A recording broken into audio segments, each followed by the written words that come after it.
Randall Hughes with God Glorified, and we're commenting on today's scripture reading, which began in Daniel chapter 5 and continued into Daniel chapter 9 and include the 102nd Psalm.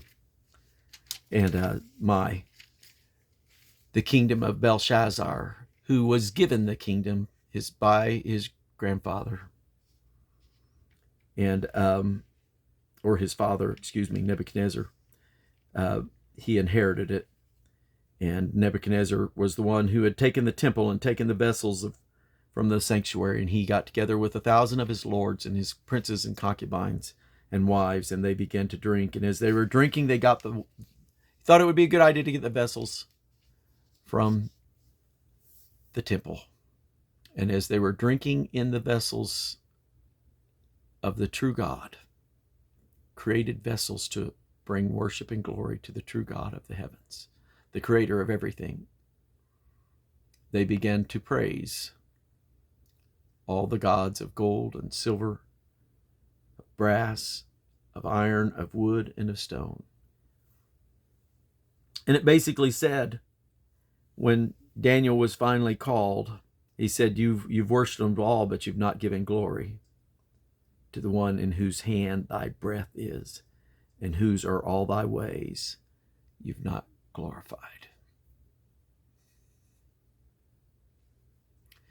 Somehow, I don't know how many years Belshazzar had ruled and did not know or did not care about Daniel. We don't know all the transpiring of the things that took place here.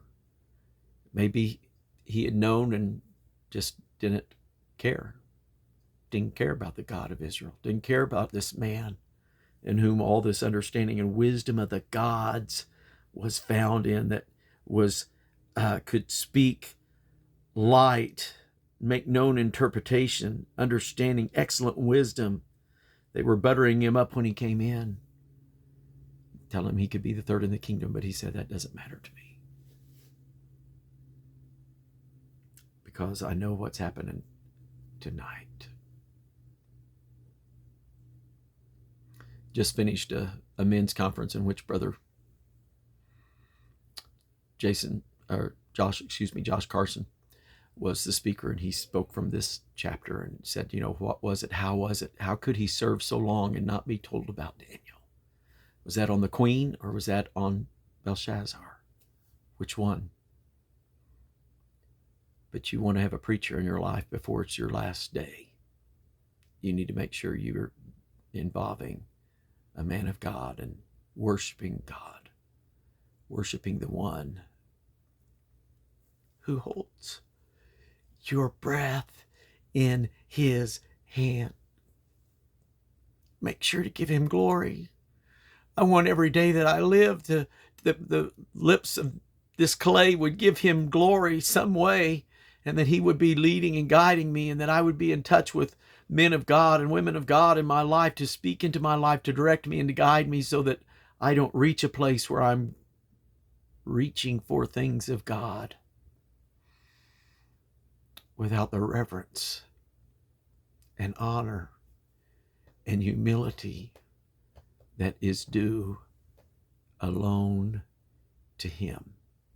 And so I just want to challenge you, as I'm challenging myself. We want to live a life that's giving God glory, because there will be a day the balances will be brought out. And God will use a just weight. One of the things that he was so careful of, and that is an abomination to God, was to use a different weight in the balance, to be unjust in your measurements. And one of the things that, and Brother Carson mentioned that with this, would be your congruency. Wasn't the term he used, but that's what he was talking about. That you are the same when you're at church as you are when you're at work, that you're the same when you're with your family as you are when you're at work, when you're with the guys versus when you're with the people of God, and that you would have an equal balance. And so very important. God, lead us and guide us and keep us by your presence and your spirit. Chapter 9, the prayer of Daniel. Such an amazing prayer. It's amazing. There's various prayers in Scripture. The prayer of Nehemiah.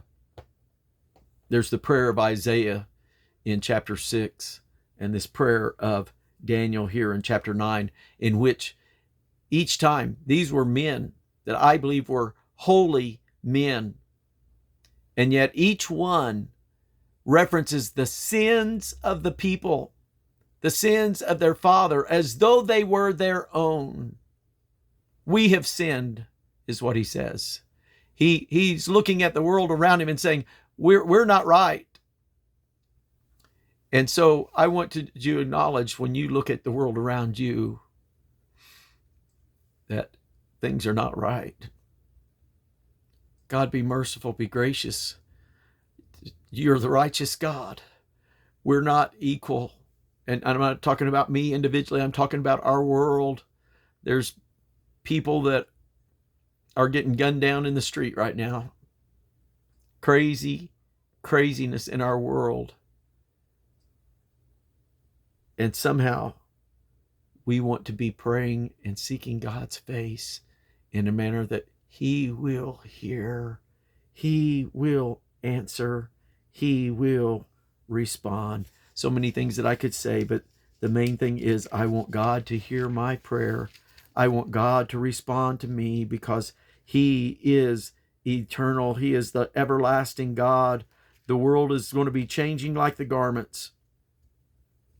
Things that are just going to wax old and be perished and change, but God never changes.